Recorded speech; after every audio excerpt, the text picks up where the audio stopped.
নমস্কার, লাইফলাইন অনুষ্ঠানে আপনাদের সকলকে জানাই আরও একবার স্বাগত। আর লাইফলাইন অনুষ্ঠান মানেই আমাদের অনেক কিছু যেই ধোঁয়াশার মতো যে জিনিসগুলো হয়ে থাকে আমাদের এই লাইফ সাইকেল সম্পর্কে, সেগুলো কিন্তু অনেকটাই কেটে যায়। কারণ আগের যে পর্বতে আমরা অনেক কিছুই বিস্তারিত আলোচনা করেছি এবং আজকেও আমরা অনেক কিছু নিয়েই বিস্তারিত আলোচনা করব। আমাদের সঙ্গে রয়েছেন বিশিষ্ট হোমিওপ্যাথিক চিকিৎসক ডক্টর সৌমেন কুমার মাইতি। ডাক্তারবাবুকে আরও একবার স্বাগত আমাদের স্টুডিওতে আসার জন্য। এবং ডাক্তারবাবুকে যখন কাছে পেয়েছি আমরা তো অনেক কিছু জানবো, এবং তার সঙ্গে আরও একবার আপনাদেরকে বলে দিই যে আপনাদের নিজস্ব যদি কোনো প্রশ্ন থেকে থাকে অতি অবশ্যই আমাদের স্ক্রলে যে নাম্বার যাচ্ছে সেই নাম্বারে কিন্তু ফোন করতে ভুলবেন না। চাইলে আপনারা হোয়াটসঅ্যাপও করে রাখতে পারেন, সব কিছুই কিন্তু আপনাদের জন্য খোলা রয়েছে। আসি আজকের মূল অনুষ্ঠানে। প্রথমেই ডাক্তারবাবুর কাছ থেকে বলবো যে আগের পর্বে আমরা অনেক কিছুই জেনেছি এবং আজকে আমরা একটা যেই বিষয় নিয়ে আলোচনা করব সেটি হচ্ছে ফিমেল ডিজিজ। অর্থাৎ আমরা যারা নারীরা রয়েছি, মানে এটা আমাদের মনে হয় যে যেহেতু আমাদের লাইফে হরমোনাল চেঞ্জেসটা বোধহয় পুরুষদের থেকে অনেক বেশি পরিমাণে হয়, আর তার এফেক্ট আমাদের মেন্টালি অনেকটাই এফেক্টেড হয়। এবং সেই সঙ্গে আমার এটাও মনে হয় যে যেহেতু একটা নারীর যে লাইফ সাইকেল বা যে সাইকেলটা থাকে সেটা প্রচুর চেঞ্জ হয় একটা পুরুষের ক্ষেত্রে। একটা মেয়ে যখন ওয়েট গেইন করছে তার হরমোনাল যে ডিসঅর্ডারটা প্রচুর পরিমাণে হয়, এবং সেক্ষেত্রে প্রথম যে প্রবলেমটা হতে শুরু করে সেটা হচ্ছে পিরিয়ডিক প্রবলেম। তো সেক্ষেত্রে হোমিওপ্যাথিতে কি তার জন্য মানে রিকমেন্ড আপনি করবেন বা তার জন্য কি রয়েছে প্রিকশন?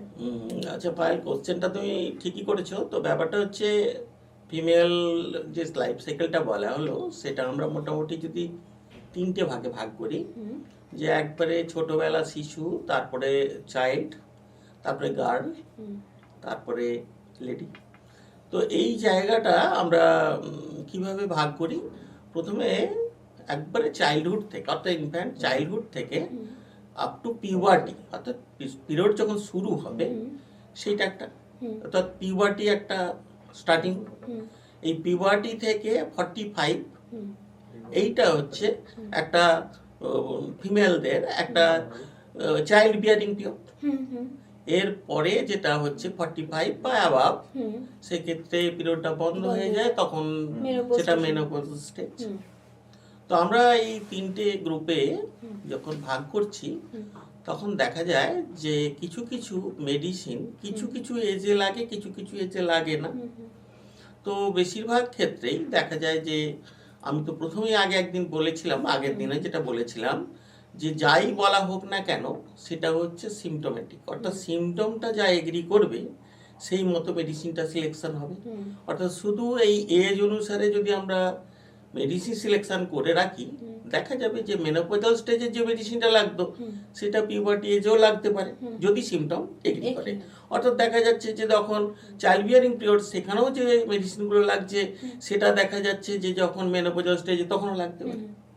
তাহলে এখন আমরা এই জায়গাটা কিভাবে মেডিসিন দেই বা আমরা পেশেন্টের কাছে কি জানতে চাই। তো প্রথম যখন এই পিউবার্টি এসে বা পিউবার্টি জাস্ট অ্যাপিয়ার করবে বা তার 2-1 বছর অ্যাবাভ, তো সেই জায়গাটাতে অনেক সময় সেই এক্সপেরিয়েন্সটা সেই ছোট শিশুর বা গার্লের এক্সপেরিয়েন্স থাকে না। তো সেই জায়গাটা অবশ্যই উচিত গার্জেন অর্থাৎ তার মায়ের তাকে ভালো করে ব্যাপারটা বুঝিয়ে বলা, না হলে তার কাছে একটা প্যানিক। অবশ্যই।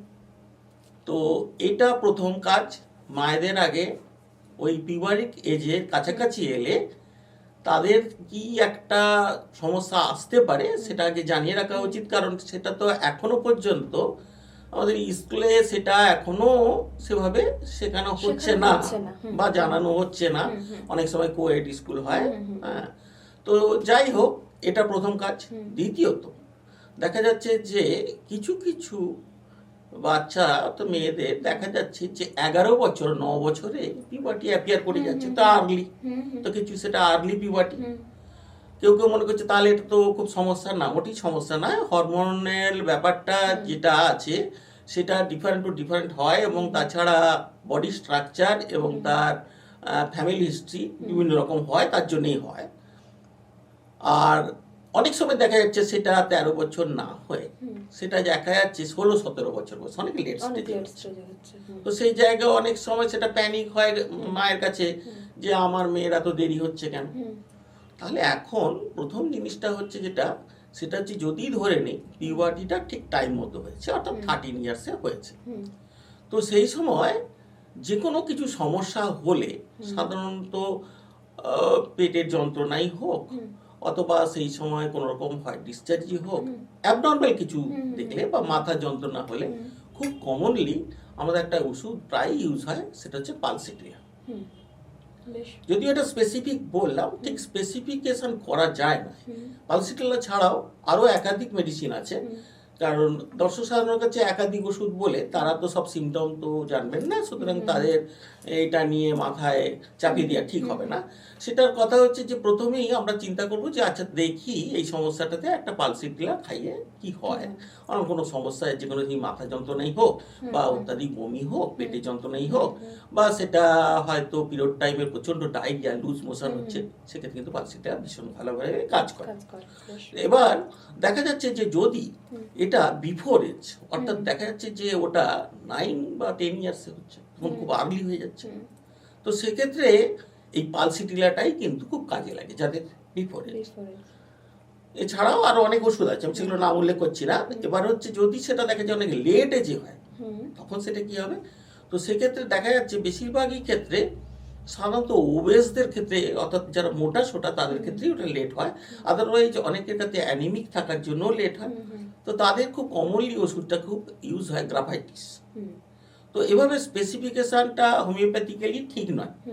তো এর ক্ষেত্রে যদি দেখা যায় যে সিমটম এগ্রিমেন্ট এমনভাবে হচ্ছে যে পেশেন্টের অনেক কিছু ব্যাপারে ভীষণ ইনডিফারেন্ট, অর্থাৎ তার কোনো কিছুতেই গ্রাহ্য করে না, ভালো লাগে না, পড়াশোনা করে না, এই ধরনের লিথার্জি ভাব যদি হয়, ওষুধ কিন্তু আলাদা হবে। সেক্ষেত্রে অনেক সময় দেখা যাচ্ছে সিপিয়া হচ্ছে।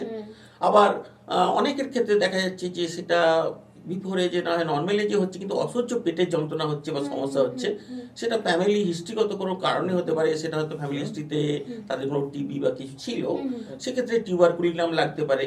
তো এইটা আমি যাই বলি না কেন, সবই সিমটম যদি এগ্রি না করে ওষুধ ম্যাচিং করা যাবে না।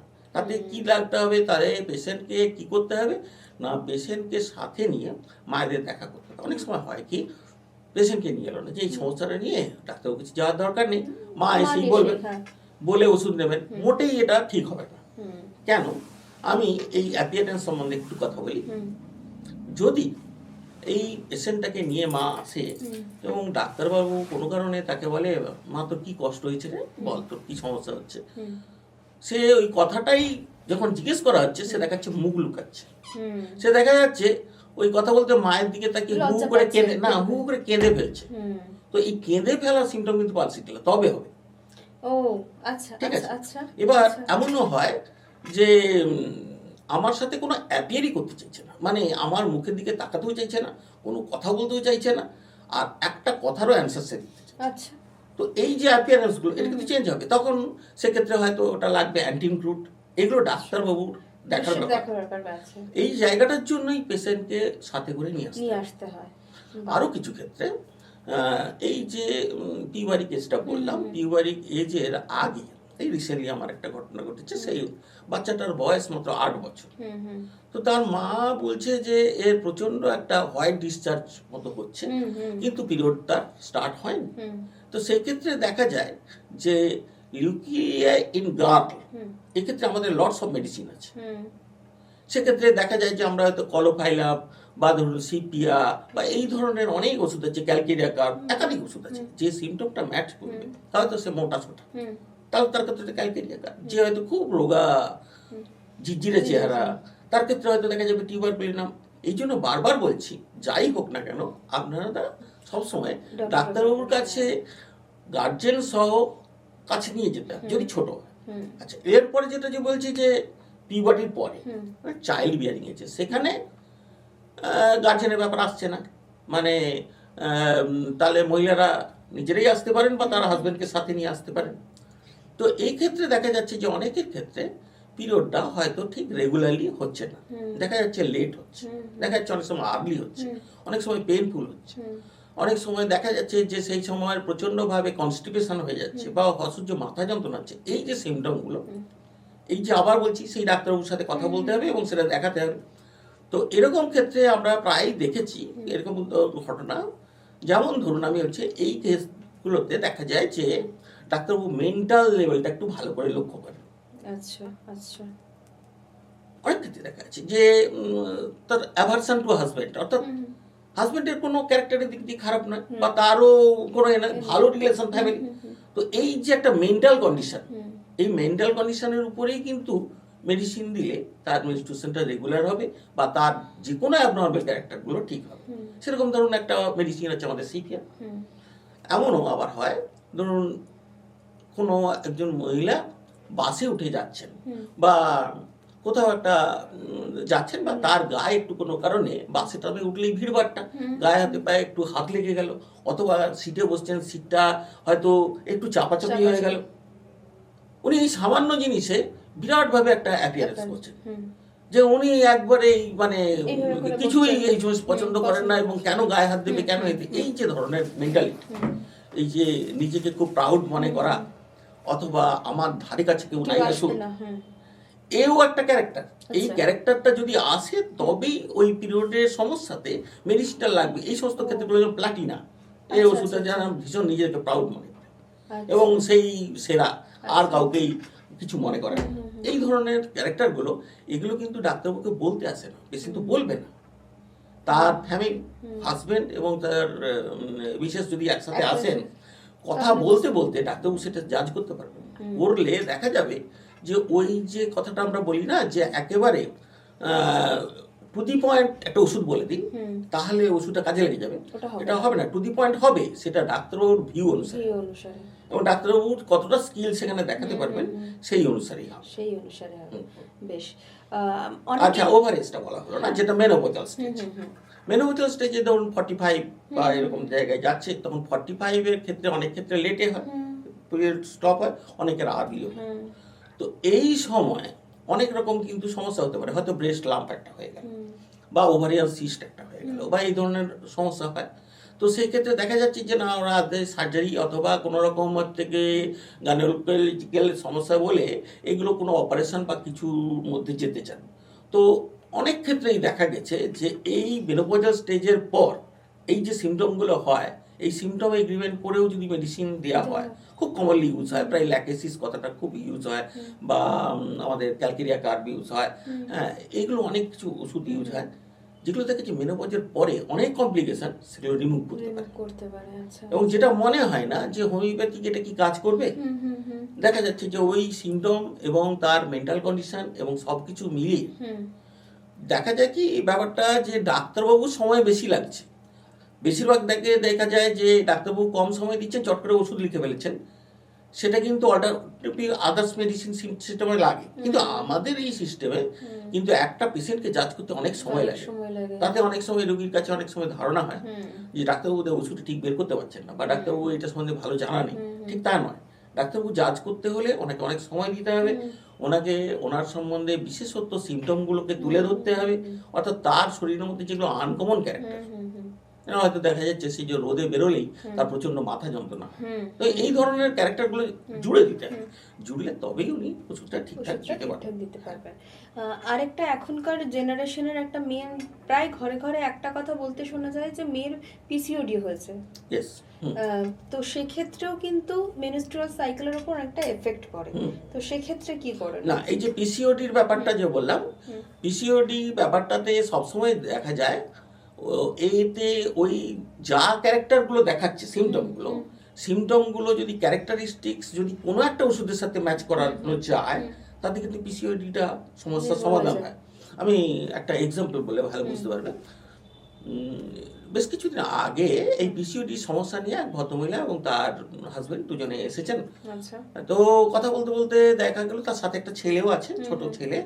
তো কথা বলতে বলতে আমি এমনি জিজ্ঞেস করছি, আপনার তাহলে ছোট ফ্যামিলি, তাহলে তো আপনার একটাই ছেলে?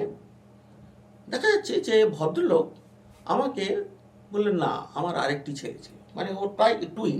আচ্ছা আচ্ছা। ছেলেটি কোনো কারণবশত এরকম একটু গ্রামের দিকে বাড়ি তো খুব ছোট অবস্থায় মানে আরো বছরখানেক আগে, 1 বছর বেশি না, 1 বছর আগে তখনই হচ্ছে ছেলেটা জলে ডুবে মারা যায় এবং ওই ছেলেটি সামনে বসে দেখে, মানে আরেকটা ছেলে সেটি বুঝতে পারেনি, বলে ভাই খেলার চলে বোধহয় পড়ে গেছে, হ্যাঁ যখন ডাকে তখন কিন্তু এক্সপায়ার করে গেছে। তো এই ঘটনাটা যখন বলছেন তখন দেখতে পাচ্ছি যে ওনার হাজবেন্ডের হয়তো এমন অবস্থা হচ্ছে চোখটা মুছতে রুমাল বের করছেন, কিন্তু ওনার মিসেস কোনো রকমই কাঁদছে না বা কোনো কিছুই তার কোনো রকম তার অভিব্যক্তিই নেই। তো আমার যেন খুব সন্দেহ হলো তাহলে হয়তো ওনারা তো এই একটা সেকেন্ড হয়, তো এই কারণেই আমার প্রশ্ন ছিল যে তাহলে আপনাদের বিয়ে কত বছর হয়েছে, কারণ ছেলেটার সাথে রিলেশনটা পাবো হিসাব মতো তাই হয় যে যবে বিয়ে হয়েছে তারপরে ছেলে, ঠিক আছে ওনারই ছেলে। তাহলে এখানে কি দেখা গেল? দেখা গেল যে পেশেন্ট যে অভিব্যক্তিটা থাকার কথা ছিল পুরো কন্ট্রাডিক্টরি, মানে জাস্ট অপোজিট ব্যবহার করছে, আমার সাথে হেসে গেলে কথা বলছে, কিন্তু ওনার হাজবেন্ড কেন এটা হচ্ছে, এই যে মেন্টাল কন্ডিশনটা, এই যে মেন্টাল শক, এই যে এর জন্য একটা ওষুধ আছে। এই যে পিসিওডিটা হয়েছে, এই পিসিওডির ব্যাপার নিয়ে ওনার সিমটমগুলো কালেক্ট যেমন করেছি, কারণ ওনার কাছে ইম্পর্টেন্স আমি ওনার ওই সিমটমগুলো শুনছি কিনা, কিন্তু আমার কিন্তু টার্গেট অন্য, ওষুধটা কোনটা ম্যাচ করে। তো দেখা গেল যে ওনার একটা ওষুধ ম্যাচ করছে ইগনেসিয়া, এভরিথিং ইজ কন্ট্রাডিক্টরি, হাসার ক্ষেত্রে হাসে না, তাদের ক্ষেত্রে কাঁদে, এরকম। ফর এক্সপেরিমেন্ট, আমি বলছি ফর এক্সপেরিমেন্ট আমি ইগনেসিয়া আমাকে দিয়েছি, দিতে দেখা গেছে উনি এর পরের মাসে এসেও বললেন সব কিছু নর্মাল যাচ্ছে, তারপরে বসেও নর্মাল, ইউএসজি বা আদার্স যা কিছু করা আমি করলাম, করে দেখা গেল যে ওনার সেই সমস্ত অ্যাবনর্মালিটিস আর কিছু নেই। তাহলে আমরা কি বলবো? সবসময় ফিজিক্যাল সিমটম অনুসারে সব কিছুতে কিন্তু লাগে না। মানুষের বেশিরভাগ সমস্যাগুলো তার কোথাও না কোথাও সফট বা কোথাও একটা মেন্টাল ক্যারেক্টার কাজ করে, সেই মেন্টাল সিমটম কাজ করে, সেইগুলো থেকেই কিন্তু কমপ্লিকেশনগুলো রাইজ করে। এখন ডাক্তারবাবুটা তাই বলছেন যে এই জায়গাটা দেখতে লাগে, মানে এলোপ্যাথিক সিস্টেমও তাই হচ্ছে। তো দেখা যাচ্ছে একাধিক ওষুধ লাগছে না, লাগছে কিন্তু একটাই ওষুধ, আদার্স অনেকগুলো সিমটম, বাট সেটা সোর্স এইটা কিন্তু দেখা খুব দরকার। আচ্ছা আচ্ছা, এই জন্য বললেন না পিসিওডি, এরকম পিসিওডি তাহলে এইরকম যদি হয় তাহলে আপনাকে আমি কি করে বলবো, তোমাকে ভাই কি করে বলবো যে এইটা কি করে একটা স্পেসিফিক ওষুধ আমি বলবো, কার কিরকম সিমটম শো করবে। সুতরাং সেটা ওষুধ না বলাটা আমার কথা নয়, কথাটা হচ্ছে ওষুধটা সঠিক বলা হবে তখনই যদি সেটা জাজ করা যে এটা কোন ওষুধের সিমটম। আচ্ছা, এটা তো গেল পিসিওডির সমস্যা। অনেক থাইরয়েডের যে সমস্যাটা থাকে যাদের, যেসব মেয়েদের তাদের তো অনেক রকম প্রবলেম আসে, তো সেক্ষেত্রে কি কি প্রবলেম আসতে পারে বা কি কি হতে পারে যাদের হাইপার থাইরয়েডিজম বা এই ধরনের থাইরয়েডের প্রবলেম থাকে, কি করতে পারে তারা? আচ্ছা, হাইপার থাইরয়েড বা হাইপোথাইরয়েডিজমে শরীরের মধ্যে অনেক কিছু কমপ্লিকেশন আসছে, বিশেষ করে পিরিয়ডিক সমস্যাটা প্রচুর আসে। এছাড়াও বেবি ক্যারি করার ক্ষেত্রে তাদের কিছু সমস্যা হয়। তো সেক্ষেত্রে স্পেসিফিক্যালি আমরা কিন্তু থাইরয়েডের সোজাসুজি কোনো ওষুধ অ্যাপ্লাই করতে পারি না। যদিও আমাদের কিছু ওষুধ আছে, আয়োডাম, থাইরয়েডিনাম, এই সমস্ত ওষুধ আছে, অনেক ডাক্তারবাবুই ব্যবহার করেন, কিন্তু যদি সিমটম না এগ্রি করতে পারি তাহলে কোন ওষুধ সেটাতে আমরা জাজ করতে পারি না। কিন্তু খুব ইমার্জেন্সিলি যারা এই টেস্টটা করেন তারা দেখা যায় যে এলোপ্যাথিক সিস্টেমে একটা ওষুধ নিয়মিত খান, সেই ওষুধগুলো কিন্তু আমরা চট করে উইথড্র করতে পারি না। তার কারণটা হচ্ছে এটা, উইথড্র করলেই পেশেন্টের বিভিন্ন রকম সিমটম অ্যারাইজ করে, এবং সেইটা উইথড্র করি আমরা গ্র্যাজুয়ালি। যদি আমরা দেখি যে আস্তে আস্তে পেশেন্ট সার্ভাইভ করে নিচ্ছে, আস্তে আস্তে তার ডোজ কমালেও ডাক্তারবাবু আস্তে আস্তে ডোজ কমাচ্ছেন, বলছেন না পরের বারে থাইরয়েড টেস্ট করতে গিয়ে টেস্ট করতে গিয়ে দেখতে পাচ্ছেন যে অনেকটা পরিমাণে কমেছে, ওর side by side side by side treatment করতে করতে পেশেন্ট তখনই বুঝতে পারে যে না আমার তো আস্তে আস্তে ধীরে ধীরে দইটা গ্র্যাজুয়ালি কমছে। সেটা কিন্তু আমরা পুরোপুরি ডিমান্ড করতে পারি না যে আমরা থাইরয়েডটা সরাসরি কমিয়ে দিচ্ছি, কারণ স্পেসিফিক ডিজিজের উপর আমাদের কোনো মেডিসিন দেওয়া যাবে না। এই হচ্ছে ব্যাপার। আরেকটা যেটা আজকে যেহেতু ফিমেল ডিজিজ নিয়ে আমরা আলোচনা করছি, আরেকটা যেটা ভীষণভাবে হয় প্রত্যেক মেয়ের ক্ষেত্রেই, সেটা হচ্ছে যেটা ভ্যাজাইনাল ডিসচার্জ আমরা যেটাকে বলি, সেটা এটা হয়, অনেকের কম হয়, আবার অনেকের অনেকটা বেশি পরিমাণে হয়। তো সেক্ষেত্রে হোমিওপ্যাথি কি ধরনের প্রিকশন নেওয়া? প্রথম ব্যাপারটা হচ্ছে যে এটা প্রথমেই বলবো, প্রথম হাইজিন ভালো মেনটেন করতে হয়। অনেকের ক্ষেত্রে দেখা যায় যে পুকুরে স্নান করছেন বা স্যানিটারি গুলো ভালো ব্যবহার করেন না, মানে কমন স্যানিটারি এখন তো উঠেই গেছে বলতে পারেন, সেগুলো হচ্ছে গিয়ে হাইজেনিক নয়। তা আগে দেখা যেত হাইজিন মেনটেন, বেশ। অর্থাৎ সেটা হচ্ছে সে ঠিকমতো আফটার ইউরিনেশন জল ব্যবহার করছে কিনা, স্নানের জল পুকুরে ছাড়া এমনি বাড়িতে যেটা ঢেলে স্নান সেইভাবে করছে কিনা। এই ছাড়া দেখা যায় যে যে সমস্ত গার্মেন্টসগুলো পরছেন নিয়মিত ওয়াশ হচ্ছে কিনা, যেটা কমন বাথরুম বা যে কোনো জায়গায় ইউজ করছেন সেই সমস্ত জায়গাগুলো দেখে শুনে ইউজ করতে হবে, কারণ বেশিরভাগই দেখা যায় যে সেগুলো খুব আনহাইজেনিক এবং সেখানে আগে নিয়ম অনুসারে যদি কমোডেই যেতে হয় তাহলে আগে ফ্ল্যাশ করে জল দিয়ে আগে ওয়াশ করে তারপরে ব্যবহার করি। আমরা নিয়মিত কি আমরা আগে ব্যবহার করি তারপরে ফ্ল্যাশ করি, কিন্তু ফিমেলের ক্ষেত্রে আগে সবসময় ফ্ল্যাশ করে আগে ওয়াশ করে নেওয়া উচিত। এটা হচ্ছে মেনটেনিং। আর নেক্সট থিং হচ্ছে যে এই ধরনের সমস্যাগুলো এটা কিন্তু বিভিন্ন রকম পেশেন্টের বিভিন্ন রকম ভাবে হয়।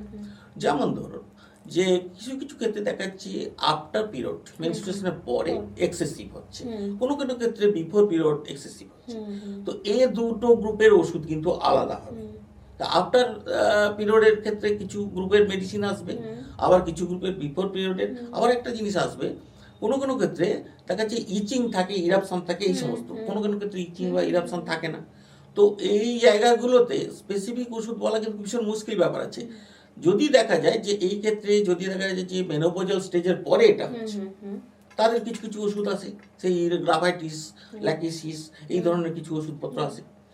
যদি দেখা যায় যে সেটা পিউবারিক এজে হয়, সেক্ষেত্রে যেমন ধরুন অ্যালুমিনা, সিপিলিনাম, তারপরে সিপিলিনাম মানে সিপিলিস নয়, সিপিলিনাম একটা মেডিসিন, এই অ্যালুমিনা, সিপিলিনাম বললাম, এছাড়া সিপিয়া, পালসিটিলা, এটসেট্রা অনেক মেডিসিন লাগে। মেডিসিনের স্পেসিফিকেশন করে লাভ নেই। আর যারা মিডল এজের যারা তাদের বেশিরভাগ ক্ষেত্রে ইউজ হয় যে ওই মানে ইউজ হয় বলতে মেডিসিনগুলো ইউজ সাধারণত ওই পালসিটিলা, সিপিয়া, অ্যালুমিনা, তারপরে বোরাক্স, এই ধরনের ওষুধপত্র ইউজ হয়। কিন্তু ইউজুয়ালি মেন জিনিস হচ্ছে হাইজিন মেনটেন করা, হাইজিন মেনটেন করা, সেটা থেকে আর কিছু এক্সটার্নাল ইউজ করা হয় না। আমরা ক্ষেত্রে এক্সটার্নাল কিছু ইউজ করতে দেই না, অ্যান্টি ফাঙ্গাল বা কিছু ব্যবহার করা হয় না, যা হবে খাওয়ার ওষুধ। আচ্ছা, এরপরে আরেকটা যেটা প্রশ্ন সেটা হচ্ছে যে এটা মেয়েদের ক্ষেত্রেই বোধহয় বেশি হয়, অনেক মেয়ে হাসতে গেলে তাদের ইউরিনটা হয়ে যাচ্ছে। এইটা খুব দেখা যায় যে এইটা ক্ষেত্রে কি হয় যে ব্লাডারের অর্থাৎ ইউরিনারি ব্লাডারের স্পিংটারটা অনেক সময় লুজ হয়ে যায়। কি করে ক্ষেত্রে হয়? বেশিরভাগ ক্ষেত্রে অনেক সময় কাশার সময় হয়, হাঁচার সময় হয়। তো এটা বেশিরভাগ দেখা যায় আফটার ডেলিভারি। সেক্ষেত্রে নাও হতে পারে, অনেক ক্ষেত্রে সেটা নাও হতে পারে। অনেক ক্ষেত্রে কেন হয় বলছি আফটার ডেলিভারি, সাধারণত অ্যানাটমিক্যাল পজিশন অনুসারে আমরা যদি কোনো একটা হিউম্যান বিংসের সাইডটা করি তাহলে পেছনের দিকে রেকটাম অর্থাৎ স্টুল পাস করছে, তারপরের অংশটা ইউটেরাস, সেখানে বেবি ক্যারি করে বা পিরিয়ডস হওয়ার জন্য সেটা, আর তার সামনের অংশ হচ্ছে ইউরিনারি ব্লাডার। তাহলে ইউটেরাসটা ঠিক ইউরিনারি ব্লাডারের পেছনে আছে, তার তো পেটের পেছন দিকে আছে। কোনো কারণে ইউটেরাসটা যখন খুব মানে ইরিটেট করে তখন কিন্তু ব্লাডার ক্যারি করতে পারে না, বা ইউটেরাসটা কোনো সাইজে বড় সাইজের হয়ে গেছে, অথবা স্পিংটারটা যেটা গেটটা কোনো কারণে লুজ হয়েছে, অথবা সিজারিয়ানের সময় কোনো রকম ডিফেক্টিভ সিজারিয়ান হয়ে গেছিল, বা নর্মাল ডেলিভারির ক্ষেত্রেও এক্ষেত্রে হচ্ছে, বা রিপিটেড পার্চিটোসন অনেক বাচ্চা হয়েছে পরপর আগেকার দিনে যেটা হতো, সেটা ক্ষেত্রে হয়। আর কাশি-টাশির ক্ষেত্রে যেটা হয় সেটা হচ্ছে কি, এটা কিন্তু একটা স্প্যাজম হলে স্পিংটার লুজ থাকার জন্য সেটা ওপেন হয়ে যায়। তো আমাদের এই ক্ষেত্রে না প্রচুর ওষুধ আছে, খুব ভালো ভালো ওষুধ আছে। যে ওষুধটার নাম বারে বারে খুব কমন এসে যাচ্ছে সেটা হচ্ছে পালসিটিলা। এই পালসিটিলা ওষুধটা না ভীষণ ইউজ হয়, যার জন্য কথায় কথায় মেয়েরা বাড়িতে পালসিটিলা খায়। যে কাশতে গেলে হাসতে গেলে ইউরিনেশন হয়ে যাচ্ছে, নট অনলি দিস পালসিটিলা, আরও আছে। সেক্ষেত্রে রেপার্টরিতে দেখা যাবে মোর দেন 100 মেডিসিন হয়তো ওখানে আছে, কিন্তু ওইটা রেড লাইনে লেখা আছে। তো ওই ওষুধগুলো তো সিলেকশন করতে হলে তার আদার্স আরও সিমটমগুলো জানতে লাগবে, যে তার হয়তো মাথায় ঘাম হাতে ঘাম বেশি হয়, তখন অ্যাড করে দিলে সেটা হয়তো ক্যালকেরিয়া কার বেশি যাবে। তো সেক্ষেত্রে হ্যাঁ এই অ্যাপিয়ার্সগুলো, বা সে বলতেন প্রচণ্ড ওবেস, ভীষণ মোটা সোটা, সেক্ষেত্রে তো ক্যালকেরিয়া কার্ভ লাগবে। হ্যাঁ, মেন্টাল ভীষণ ইরিটেবিলিটি, ভীষণ রাগ, সেক্ষেত্রেও অন্যরকম ব্যাপার হবে, যেগুলো ওষুধগুলো আলাদা আলাদা। আচ্ছা, এই কথা প্রসঙ্গে তোমার একটা ছোট একটা গল্প বলি। একটি ছোট বাচ্চাকে মা ব্রেস্ট মিল্ক খাওয়াচ্ছে। তো তো ব্রেস্ট মিল্ক খায়, বাচ্চা ভালোই আছে, ভালো আছে, কিন্তু গত কয়েকদিন বাচ্চাটার অসহ্য পেটের যন্ত্রণা হচ্ছে, কিন্তু অন্য কিছু তো নেই, ব্রেস্ট মিল্কই আছে। তাহলে সেক্ষেত্রে পেটের যন্ত্রণা ওষুধপত্র দিয়ে দেবো, কিন্তু কেন হলো, বাচ্চাটা তো এতদিন ব্রেস্ট মিল্ক খাচ্ছিল, তার মা বলছে যে না আমি বোধহয় রিচ মশলা এটা খেয়ে নিয়েছিলাম, এই খাবারটা খেয়েছিলাম, এই ধরনের গল্প বলছেন। ঠিক ভালো করে হিস্ট্রি নিয়ে দেখা গেল যে তার ফ্যামিলি মেম্বার্স একজন বলল যে ওদের একদিন আগে, মানে এই 2-3 দিন আগে হাজব্যান্ড ওয়াইফের প্রচণ্ড একটা গন্ডগোল, ঝগড়াঝাটি, গন্ডগোল, তো রেগে টেগে খুব চেঁচামেচি করে বাচ্চাকে তো রাখতেই হবে, চেঁচামেচি করে রাগারাগি করে বাচ্চাকে যেমন দুধ খায় খায়, কিন্তু আফটার যেদিন থেকে ওই যে ঝগড়াঝাটি গন্ডগোলটা হলো তার পরের দিন থেকে কিন্তু বাচ্চাটা পেটের যন্ত্রণা শুরু, ওনারা পেটের যন্ত্রণা দিয়ে বলছেন, কিন্তু বাচ্চা ইরিটেবল, কিন্তু সবসময় কান্নাকাটি করছে, চিৎকার করছে। তো এই যে গন্ডগোলের কেসটা না, এটা হচ্ছে সিমটমটা হচ্ছে ক্যামোমিলা, এদের ঝগড়াঝাটি, মানে ক্যামোমিলা একটা ওষুধ আছে। আচ্ছা আচ্ছা।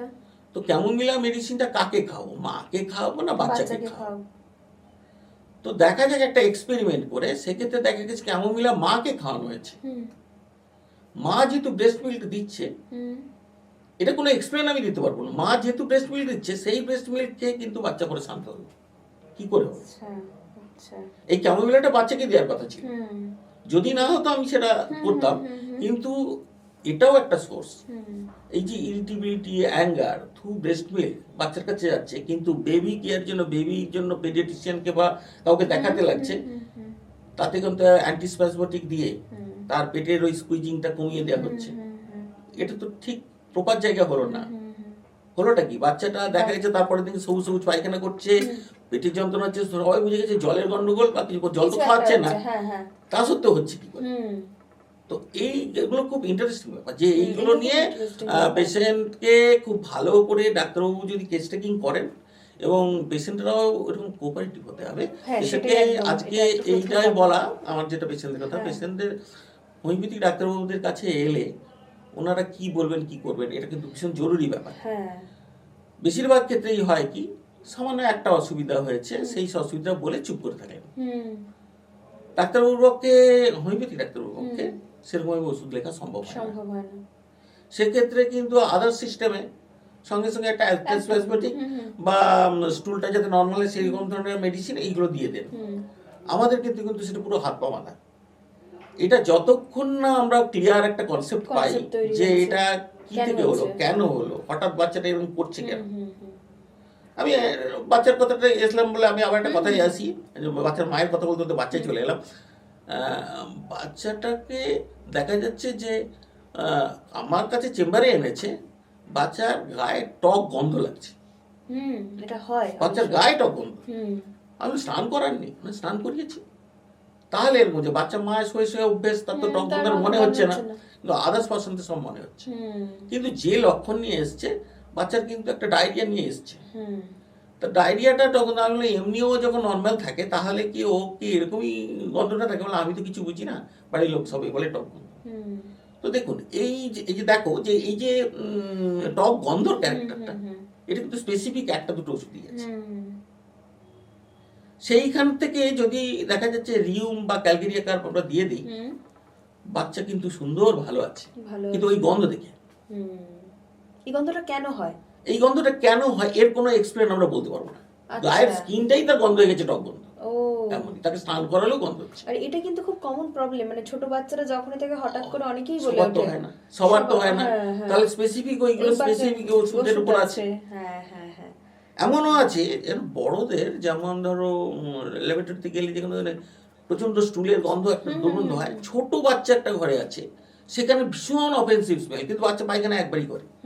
এই ধরনের ঘটনাগুলো যদি হয়ে থাকে, সেক্ষেত্রেও আবার ওষুধ আছে, স্যানিকিউল একটা ওষুধ আছে, এরকম ভাবে দিয়ে আছে। তাহলে আমাদের কি লাগছে? প্রথম কথা লাগছে, সব ডাক্তারবাবু তো রুগীর বাড়ি গিয়ে দেখতে পাচ্ছেন না। এমন কি হয় কি, ধরো স্টুলের ক্যারেক্টারটা, রংটা যদি সবুজ হয় তার ওষুধ আলাদা, হলুদ হয় আলাদা, সাদা হয় আলাদা। এ ধরনের ক্ষেত্রে দেখা যাচ্ছে ট্রিটমেন্ট করতে গিয়ে দেখা গেছে, ধরো একটা ওষুধ আমার মাথায় এসছে, তখন মাথায় প্রশ্ন আসছে, আচ্ছা যদি এর কাছ থেকে ওই রংটা যদি বের করা যায়, তাহলে ওষুধ আমি সঠিক দিতে পারবো। আচ্ছা আপনার বাচ্চা পায়খানা কিরকম করে, একবারও বলেনি আগে যে বাচ্চাটা সাদা সাদা টাইপের পায়খানা করছে, হুম বলছে হ্যাঁ একবার সাদা সাদা পায়খানা করছে। অনেক সময় অবস্ট্রাকটিভ জন্ডিস হলে সাদা সাদা পায়খানা করে। এই যে সাদা সাদা স্টুল, এটা কিন্তু একটা মেডিসিনের লক্ষণ। এই ন্যাট্রামিউর, ক্যালগেরিকার, এই ধরনের একটা লক্ষণ। তো এ তো একাধিক ওষুধ লেখা আছে সাদা, হুম বাচ্চাটা রোগা না মোটা কোনটা? তার উপর ডিপেন্ড করে সাদা কিনা। সাদা। যোগ বলে দেখা যাচ্ছে একটা ওষুধ এসে যাচ্ছে ক্যালগেরিয়াকার, হুম তাতে দেখা যাচ্ছে যে বাচ্চা ভালো আছে। তার কারণটা কেন বলছি, এই সিমটমগুলো মা বাবাদের খুব সুন্দর করে গুছিয়ে বলতে হবে। যত রকম লক্ষণ আগডুম বাগডুম যা আছে সব বলবে। কারণ অনেক সময় ডাক্তার বাবুরা শুনে না, ডাক্তারবাবু বকাবকি করবে, এত কথা বলবো কেন, এত বুকে লাভ কি, জাস্ট পার্টিকুলার কি হচ্ছে সেটা পার্টিকুলার বলে কিছু। দেবে। কিন্তু হোমিওপ্যাথিক ডাক্তারবাবুর কাছে গেলে অবশ্যই সবকিছু সব কিছু বলতে হবে, এবং তার যে আনকমন ক্যারেক্টারগুলো সেগুলো কিন্তু বলতে হবে। সেগুলো বলতে হবে।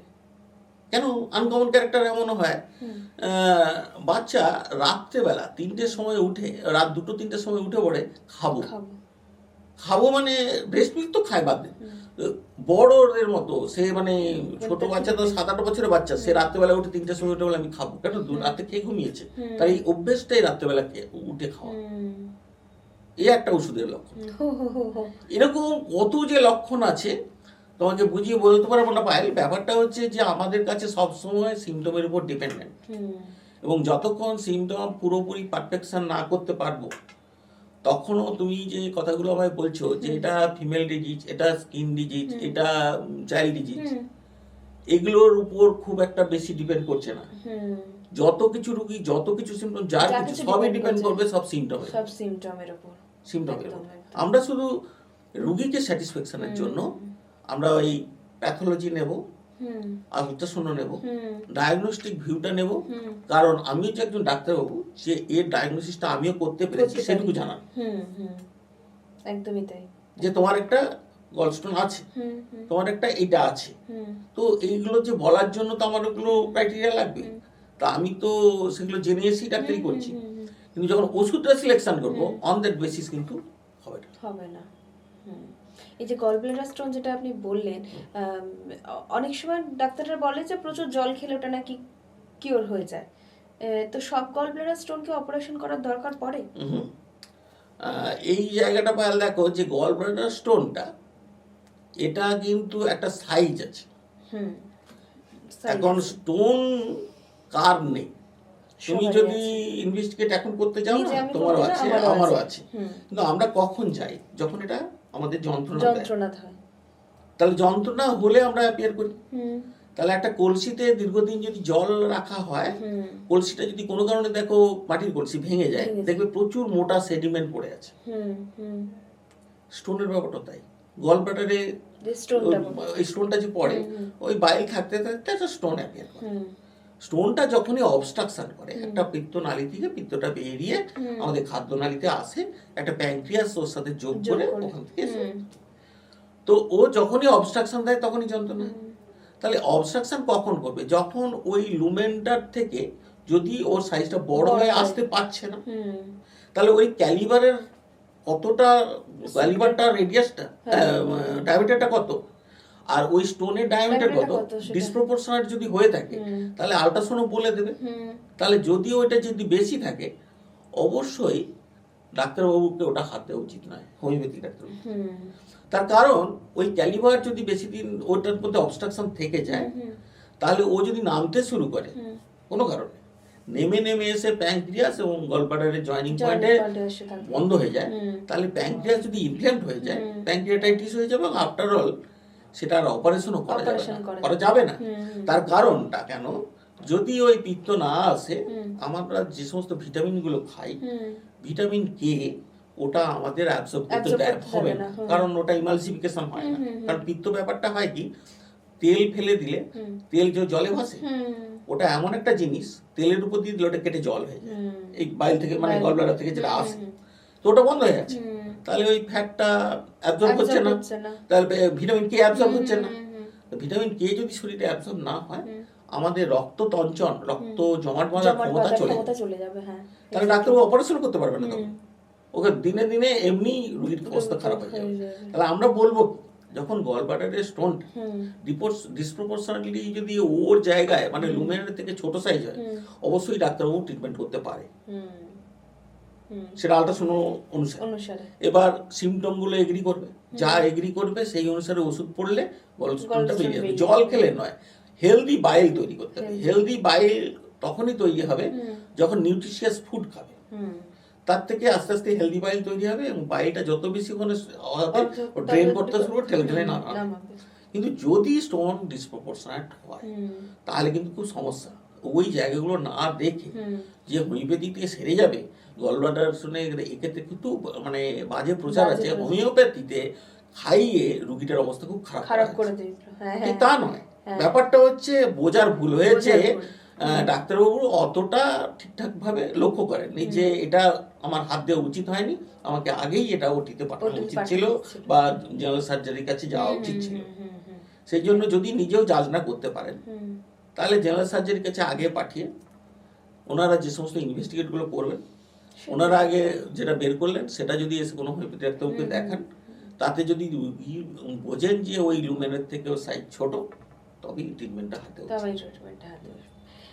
জানছি তো অনেক কিছু। আরেকটা এই যে মা আর সন্তানের যে ব্যাপারটা আপনি বললেন, সেটা থেকে একটা মাথায় এলো যে তার মানে মাদেরকে ভীষণ ভালোভাবে কোঅপারেটিভ হতে হবে ডাক্তারদের কাছে। তারপর একটা ছোট বাচ্চা, সে তো কথা বলতে পারছে না, কিন্তু তার শরীরে অনেক প্রবলেম হচ্ছে, বারবার ধরে কাঁদছে, তখন তার পেটে ব্যথা করছে না কি করছে সেটা তো মা বলে দিচ্ছে পেটে ব্যথা করছে, কিন্তু তার ভেতরে অনেক কিছু প্রবলেম চলছে। ঠিক। কিন্তু বাচ্চাটা শুধুমাত্র হয়তো ব্রেস্ট ফিডিংই করছে, আর কিছু করছে না। বেশ। সেক্ষেত্রে মাদেরকে প্রচুর পরিমাণে কোঅপারেটিভ হতে হ্যাঁ, হচ্ছে। কোঅপারেটিভ হতে হচ্ছে। এবার যেটা তুমি বললে যে সত্যি মা কি করে বুঝবেন, যে প্রথম মা হয়েছে তার পক্ষে তো বোঝা সম্ভব না। সম্ভব না। যাই হোক, সেটা বোঝা যায় না। এটা কারা বোঝেন ভালো, এরা কিন্তু পেডিয়াট্রিশিয়ানরা খুব ভালো বোঝেন, আচ্ছা, চাইল্ড স্পেশালিস্ট। Child specialist. কি বোঝেন সেই জ্ঞানটা কিন্তু আমাদের হোমিওপ্যাথিক ডাক্তারদেরও কিছু থাকা উচিত। হুম হুম হুম বাচ্চাটা যখন স্প্যাজমোটিক কাঁদছে, ধরো তো এরকম কাঁদছিল, চুপ করে গেছে, খাওয়ার পর চুপ করে গেছে, হঠাৎ তীব্র চিৎকার করে কেঁদে উঠল, কাঁদছে। তারপর যন্ত্রণা দিচ্ছে, হুম আবার চুপ করে গেল, আবার কিছুক্ষণ পর চিৎকার করে উঠছে। হুম তো এর জন্য নিশ্চয়ই কিছু তার একটা যন্ত্রণা হচ্ছে। হুম কোথায়? মাথায় না পেটে? হুম। মাথায় পেটে কোথাও হয়নি, কোথায় হচ্ছে? দেখালো বিছনায় পিঁপড়ে আছে। তো আগে দেখতে হবে তার গায়ে কিছু কিছু হয়েছে, লেগে হয়েছে, আছে কিনা বা কিছু কামড়াচ্ছে নাকি। হ্যাঁ হ্যাঁ একদিন এই আচমকা দেখে তার একটা ওই বিছনায় পিঁপড়াই আছে, হ্যাঁ, পিঁপড়া কুটুস কুটুস পিঁপড়ে কামড়াচ্ছে, বাচ্চা কামড়াচ্ছে, চিৎকার করে বাচ্চা উঠছে, কাঁদছে, হ্যাঁ। আর মা কিছু ওটা খেয়াল করছেন না। ওটা আগে দেখা ওটা আগে দরকার। দেখা দরকার। ওটা দেখার পর দেখা উচিত বাচ্চার যে কান্না কন্টিনিউ থামছে না, না মাঝে মাঝে থেমে হঠাৎ হঠাৎ হঠাৎ চিৎকার করে করছে, করছে। এগুলো একটা দেখা দরকার। যদি কন্টিনিউ চিৎকার করে থাকে তাহলে ওর আইদার কোনো একটা নার্ভাস সিস্টেমের সমস্যা হচ্ছে, অর্থাৎ মাথার কোনো যন্ত্রণা করছে কনস্ট্যান্ট, অথবা দেখা যাচ্ছে কোনো পায়ের যন্ত্রণা করছে বা অন্য কোথাও কিছু একটা হচ্ছে। পেটের যন্ত্রণা সাধারণত এভাবে কন্টিনিউ থাকে না, হয় থেমে যাবে, হয় থেমে যায়, এইভাবে হয়। তার সাথে স্টুলের ক্যারেক্টার তো চেঞ্জ হবেই। তাতে দেখা যাচ্ছে লুজ মোশন হচ্ছে না, স্টুলের ক্যারেক্টার মানে কালারটা চেঞ্জ হয়ে গেছে, এটা মা ভালো বুঝতে পারবে। আর নেক্সট থিং হচ্ছে বাচ্চা খাচ্ছে কি খাচ্ছে না। এক্স্যাক্টলি। হ্যাঁ, এবার বাচ্চা খাচ্ছে কি খাচ্ছে না সেক্ষেত্রেও কান্নাটা এমন হতে পারে তার শ্বাসকষ্টের জন্য হতে পারে, এবং সেটা মা বুঝতে পারছে না শ্বাসকষ্ট হচ্ছে কিনা। সে যখন ব্রেস্ট মিল্কটা নিচ্ছে, নিতে নিতে আবার মাথাটা নেড়ে ছেড়ে দিচ্ছে বারবার, পাচ্ছে না, কারণ তার অবস্ট্রাকশন হচ্ছে, নাকে অবস্ট্রাকশন হচ্ছে, শ্বাস নিতে অসুবিধা হচ্ছে না, হা করে তখন নিঃশ্বাস নেওয়ার চেষ্টা করছে। এইটা কথা প্রসঙ্গে আবার একটা তোমায় বলি, বাচ্চা ব্রেস্ট মিল্ক খাচ্ছে না, বলছে একটা ব্রেস্ট খাচ্ছে, একটা ব্রেস্ট খাচ্ছে না। এটা অনেকেই বলে। এটা খুব মজার ব্যাপার। তো এটা খাচ্ছে না কেন বা কি ব্যাপারটা হলো, নিশ্চয়ই টেস্টের ডিফারেন্স আছে, বাচ্চাও ওই টেস্টটা নিতে পারছে। এবার মাকে জিজ্ঞেস করছি যে ব্রেস্ট মিল্কটা দুটোতেই আসছে, বলছে হ্যাঁ আসছে। তাহলে টেস্টের ডিফারেন্সের জন্য সে একটা নিচ্ছে, একটা নিচ্ছে না। তো এক্ষেত্রে আমাদের কিন্তু খুব ভালো ভালো মেডিসিন আছে, ইউনিফর্ম টেস্ট তৈরি করে দেওয়ার জন্য ওষুধ দেওয়া হয়। বেশিরভাগ দেখা যায় সাইলেসিয়া, ল্যাকক্যান, এই সমস্ত অনেক মায়েদের ক্ষেত্রে আবার ব্রেস্ট মিল্ক আসছে না, বেবি ইস্যু হয়ে গেছে, ব্রেস্ট মিল্ক আসছে না। সেক্ষেত্রেও কিন্তু আমাদের প্রায় দেখা যায় যে নিউবর্নের ক্ষেত্রে আমরা ওই আসাফিটিডা, ল্যাকডিফ্লোরেটাম এইরকম ধরনের ওষুধপত্র দিয়ে ব্রেস্ট মিল্কটা খুব কুইক এসে যায়। বাহ। আরেকটা যেটা বিষয়, এটা তো গেল নিউবর্ন বেবির ক্ষেত্রে, এবং তারপরে যে বাচ্চাদের এই 2-3 বছর যাদের বয়স বাচ্চারা, হঠাৎ করে দেখা যাবে যে আচমকা কিছু তারা খেতে চাইছে না, তাদের খাওয়ার দিকে কোনো কিছু নেই, ওয়েটটা কমছে, মানে সেটা কি কারণে? সেটা হ্যাঁ, এটা কি হয়, প্রথমেই দেখতে হবে এটা সিজনাল চেঞ্জ কিনা। Seasonal change. অনেক সময় কি হয় জানো, সিজন চেঞ্জের সময় কিন্তু বাচ্চারা ভালো বুঝতে পারে, মানে ওরা ক্লাইমেট অনুসারে খাওয়া কিছুক্ষণ বন্ধ করে দেয়। ও আচ্ছা আচ্ছা। যদি ক্লাইমেটিক চেঞ্জ হয় তাহলে ওয়েট করা উচিত। ক্লাইমেটিক চেঞ্জ যদি না হয়, বাচ্চার এর সাথে ধরো স্টুলের ক্যারেক্টার চেঞ্জ হয়ে যাচ্ছে, বাচ্চা সবসময় একটা বমি বমি আঁতকা তুলছে, বাচ্চা রাতে কিছুতে ঘুমোতে চাইছে না, তাহলে কিছু অ্যাবনর্মালিটিস হচ্ছে। তো এইগুলোর উপরে আমাদের মেডিসিন কিছু গ্রুপ করে আলাদা আলাদা রাখা আছে। কিরকম গ্রুপ রাখা আছে? খুব মোটা সোটা বাচ্চা, খুব অল্প বয়সে, মানে খুব চাইল্ড থেকে একটু হচ্ছে বেশ মোটা, মানে কেউ কোলে নিতে চায় না চট করে, মানে বেশি করে রাখতে চায় না, হেলদি বেবি। বাট তাদের এই ফ্রন্টালিস গুলো এগুলো সব ওপেন হয়ে আছে, মানে এখানে হাত দিলে তেল তেল তেল যেন দুটো হাড় এখনো জয়েন হয়নি, ফাঁকা ফাঁকা। এই ধরনের যদি পেশেন্ট থাকে, বা এরা দেখা যায় রাত্রেবেলা শুলে পড়ে যতই ফ্যান চলুক যা চলুক, মাথা টাথা হাত পা সব ঘেমে যাচ্ছে, মানে এসি চললেও তাদের ওটা প্রবলেম হয়ে যাচ্ছে। এরা হচ্ছে সাধারণত ক্যালকেরিয়া কার গ্রুপের বাচ্চা। আচ্ছা আচ্ছা। আমরা ক্যালকেরিয়া কার গ্রুপ বাচ্চা কিরকম বলছি ব্যাপারটা, তো এই ধরনের বাচ্চারা সাধারণত ক্যালসিয়াম কার্বনেট থেকে ওষুধ হয়, ক্যালকেরিয়া কার আমাদের মেডিসিন হিউম্যান বিংসের উপর প্রুভ করা ওষুধটা। তো এদের ক্যারেক্টারগুলো ওই দুটো তো থাকে। এছাড়া ছোট বাচ্চা হলেও তাদের ওই ধরনের ডিমের প্রতি খুব ক্রেভিং থাকে, আর ভীষণ অবস্টিনেট হয়। বাচ্চা একটা খেলনা দেখে ফেলেছে, ভুলিয়ে অনেকটা দিয়ে চলে গেল, হবে না ওটা চাই, বাড়িতে গিয়েও সেটা মনে করছে ওটাই লাগবে, মানে কোনোদিন সে ভুলতে পারছে না ওইটা। এই ধরনের অবস্টিনেট, এই ধরনের সাধারণত এই সব জোড়েনি ঠিক ঠিক, মাথায় সমস্ত স্কাল ফালগুলো ঠিক ঠিক জোড়েনি, বয়স হয়ে যাচ্ছে তো জোড়েনি, ঠিক ঠিক হাঁটতে পারছে না, বাচ্চা বসে পড়ে যে সময় হাঁটার কথা হাঁটতে পারছে না, এই সমস্ত সাধারণত ক্যালকেরিয়া কার্ড ওষুধটা দেওয়া হয়। আর যারা ওই রকম ক্যারেক্টার আছে কিন্তু রোগা, তাদেরকে সাধারণত ক্যালকেরিয়া ফস দেওয়া হয়। এই ধরনের অনেক ওষুধ আছে, যেমন স্যান্ড থেকে, বালি থেকে তৈরি হয় ওষুধ একটা সাইলেসিয়া। আচ্ছা, এইগুলো ওষুধগুলো যখন দেওয়া হয় দেখা যায় যে বাচ্চার অনেক ক্যারেক্টার চেঞ্জ হয়, বাচ্চার নর্মাল লাইফ ডিল করে। তো সেই জন্য টোটালিটি না নেওয়া পর্যন্ত কোনো বাচ্চার চিকিৎসা সাধারণত করা উচিত না। আর এটা তো গেল, কিন্তু অ্যাকুট সমস্যা হলে, হঠাৎ বাচ্চার এই পেটের যন্ত্রণা হলো, হঠাৎ জ্বর এসে গেল, হঠাৎ এই হয়ে গেল, তাহলে কি অত ইতিহাস দিয়ে ট্রিটমেন্ট করবে? তখন তো বলে বাচ্চার আগে আপনি জ্বর কমান, তারপর তাদের এত ইতিহাস বলবে। তখন কিন্তু ডাক্তারবাবুর অবজারভেশন একটা বিরাট ক্যারেক্টার। এটাও কিন্তু তার কাছে শোনেনি, দেখে বলছে কি করে। বাচ্চাটাকে নিয়ে এসছে, কারণ নিয়ে এসে দেখাচ্ছে জ্বর হয়েছে বাচ্চাটা, একটা মুহূর্ত বাচ্চার প্রতিটা মুহূর্ত বলে যাচ্ছে মা বাড়ি যাবো, মা বাড়ি যাবো, মা বাড়ি যাবো। আমি ও কি ও সবসময় এরকম করে? বলে হ্যাঁ, একে যদি কোনো এতে নিয়ে যাই, মানে দোকানেও নিয়ে যাই, বাড়ি যাবো বাড়ি যাবো, এই যেন এভরি রেসপেক্ট, খালি বাড়ি যাবো। আর বাড়িতে গেলে ভালো থাকে, বলে হ্যাঁ বাড়িতে গেলে ঠিক থাকে। আর বাড়িতে কে আছে? দাদু ঠাকুমা আছে যে আদর করবেন? না, কেউ নেই, আমরাই আছি। কিন্তু ওর এই ক্যারেক্টারটা বাড়ি যাবো, এই যে বাড়ি যাবো বলা, এই ওষুধে একটা দুটো ওষুধই লেখা আছে। আচ্ছা আচ্ছা, এই যে জ্বর হয়েছে ওর ওষুধটা লাগবে ব্রায়োনিক, আরো অনেক সিমটম দেখা যায়। তো এই যে বাড়ি যাবো শুনে, এটা ডাক্তারবাবুর স্কিল, এবং ডাক্তারবাবু ওই রুগীর ওই কথাবার্তা শুনে ঠিক করে ফেলছে। এমনকি ক্যাপসিকাম ওষুধটাও দেওয়া হয়, ক্যাপসিকাম খাই, ওর থেকে ওষুধ তৈরি হয়। ক্যাপসিকাম ওই বাড়ি যাবো ক্যারেক্টার থাকে। তো এইগুলো বিভিন্ন রকম ভাবে আমরা দেখি যে কিভাবে। আচ্ছা, বেশ, আজকে আমরা অনেক কিছুই জানলাম, এবং যেখান থেকে আজকে আমরা শেষ করলাম, পরের দিন কিন্তু আমরা সেই জায়গা থেকেই শুরু করব। তবে তার আগে ডাক্তারবাবু কোথায় কোথায় চেম্বার করছেন, ডাক্তারবাবুর কাছ থেকে আমরা শুনে নেব। হ্যাঁ, চেম্বার আমার আছে তমলুকে, স্টিমার ঘাট থেকে সামান্য একটু ওই বুদ্ধ পার্কের দিকে যেতে গেলে হিউম্যান সাংয়ের স্ট্যাচু আছে জাস্ট অপোজিটে। ওখানে আমি রেগুলার বিকেলবেলা 5টা থেকে রাত্রি 9টা পর্যন্ত থাকি। এছাড়া তমলুক পাঁশকুড়া বাস স্ট্যান্ডের সামনেও আমি থাকি, সেটা মাত্র 4 দিন। সোমবার মঙ্গলবার আর বৃহস্পতিবার শুক্রবার, সেটা হচ্ছে সকালে 10টা থেকে 1টা পর্যন্ত। এছাড়া আমাকে রাধামণি মিদ্যা হোমিও হলে পাওয়া যাবে দুদিন, বুধবার শনিবার সকালে 10টা থেকে 1টা আর মঙ্গলবার বিকেলে রাধামণিতে। হ্যাঁ, সেটা হচ্ছে বিকেলে 4টে থেকে 6টা পর্যন্ত।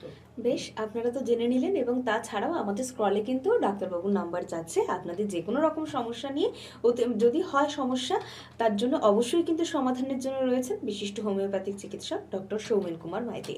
দেখতে দেখতে আমরা কিন্তু প্রায় সময়ের শেষের দিকে চলে এসেছি। আজ এই পর্যন্তই থাক, দেখা হচ্ছে আগামী সপ্তাহে ঠিক এই সময়। নমস্কার, সকলে ভালো থাকবেন, সুস্থ থাকবেন।